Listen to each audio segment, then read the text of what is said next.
Shabbat Shalom, j'espère que vous allez bien. Paracha de cette semaine, paracha de Teruma. Dans la paracha de cette semaine, Akadosh Baruch Hu, il demande à Moshe Rabbeinu de lui créer, de lui construire le Mikdash, le Mishkan, le lieu dans lequel Akadosh Baruch Hu, il va résider pendant 40 ans dans le désert. Et Hachem dit aussi à Moshe Rabbeinu de créer tous les éléments qui vont orner le Mishkan.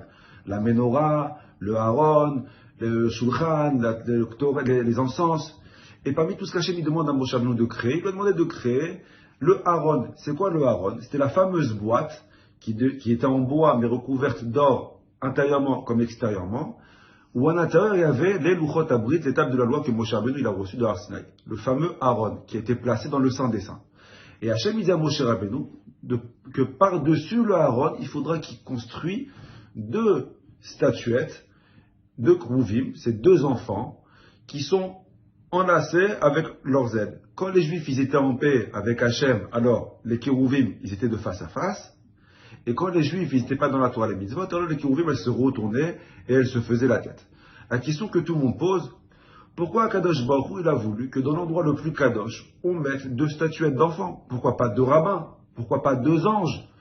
Pourquoi pas 2 dinosaures? Pourquoi Kadosh Baruch Hu, il voulait des enfants? Qu'est-ce que nous, on a à apprendre des enfants? Écoutez bien. Je me rappelle, il y a quelques années, l'école, elle a appelé ma femme en panique pour lui dire comme quoi mon fils qui était au Dan égal, il avait du mal à lire et que c'était le seul de la classe qui ne connaissait pas son alphabet. Ma femme qui m'appelle en panique pour me dire, écoute, il faut que tu t'occupes du petit, on est quasiment à la fin d'année, il sait toujours pas lire, prends les choses en main. Je rentre le soir à la maison, très sérieux, je m'assois en face de mon fils et je lui pose des questions, je lui dis, alors comment ça se passe à l'école? Alors j'attendais qu'il dise, je suis nul, je ne sais pas lire. Je lui dis, alors comment ça se passe à l'école? Il me dit, bah ça va, ça se passe très bien, je mange bien, je dors bien, je joue bien. Je lui dis, oui mon fils, mais je ne t'envoie pas à l'école pour manger et dormir. Aleph-Bet, t'en es où dans le Aleph-Bet? Il m'a dit, alors je t'explique. Il m'a dit, il y a 3 groupes dans l'Aleph-Bet à l'école. Il y a le premier groupe, ils ont fini de lire. Je lui dis, Razak, t'es dedans? Il m'a dit, non, je suis pas dedans moi. Il m'a dit, il y a le deuxième groupe, c'est le groupe qui ont fini la moitié du livre. Je lui ai dit, alors t'es dedans? Il m'a dit, non, mais je suis pas dedans moi. Il m'a dit, il y a le 3e groupe, c'est celui qui a fini les voyelles. Je lui ai dit, ok, t'es dedans? Il m'a dit, mais je suis pas dedans. Je lui ai dit, mais tu m'as dit qu'il y a 3 groupes. Il m'a dit, oui, moi je suis le 4e groupe. Je lui ai dit, mais il y a qui dans le 4e groupe? Il m'a dit, bah il y a que moi et la Mora.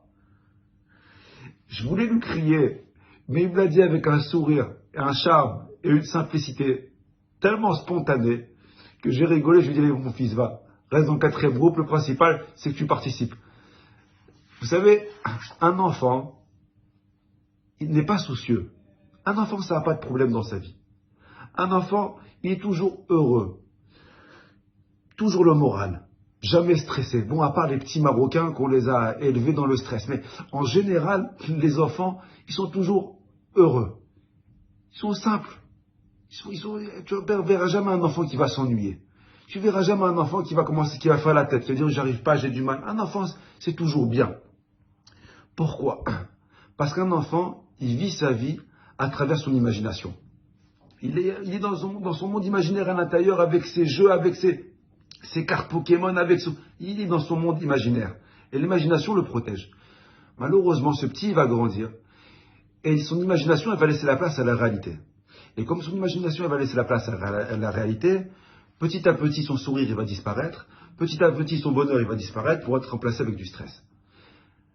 Viens à Kadosh Baruch Hu te dire quelque chose de magnifique. Hachem, il veut te dire, voilà, tu veux étudier cette Torah qui se trouve dans ce Haron? Il te faut un ingrédient.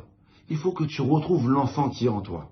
Si tu arrives à retrouver l'enfant qui est en toi, cette simplicité, cette je ne me prends pas la tête pour tout, je laisse couler les choses. Si tu arrives à retrouver cet enfant qui est en toi, alors tu verras que tu arriveras à étudier la Torah qui est à l'intérieur. Mais le seul moyen pour arriver un jour à étudier la Torah, c'est de retrouver l'enfant qui est en nous. Un enfant, c'est toujours curieux. Un enfant, ça pose toujours des questions. Un enfant, c'est passionné par ce qu'il fait. Akadosh Baruch Hu, il veut te faire passer le message. Tu veux étudier cette Torah, sois passionné. Tu veux étudier cette Torah, ne te prends pas trop la tête. Alors oui, c'est vrai, comme quand on vit dans un monde de problèmes, on est entouré de problèmes.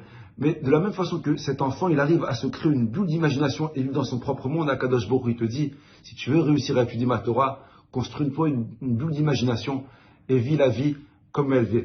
Vis la vie simple, vis la vie cool. Et tu verras comme quoi Akadosh Baruch Hu, il t'aidera à pouvoir étudier cette Torah. Wa chava atzlacha, vous et toute votre famille. À la semaine prochaine, si Dieu veut.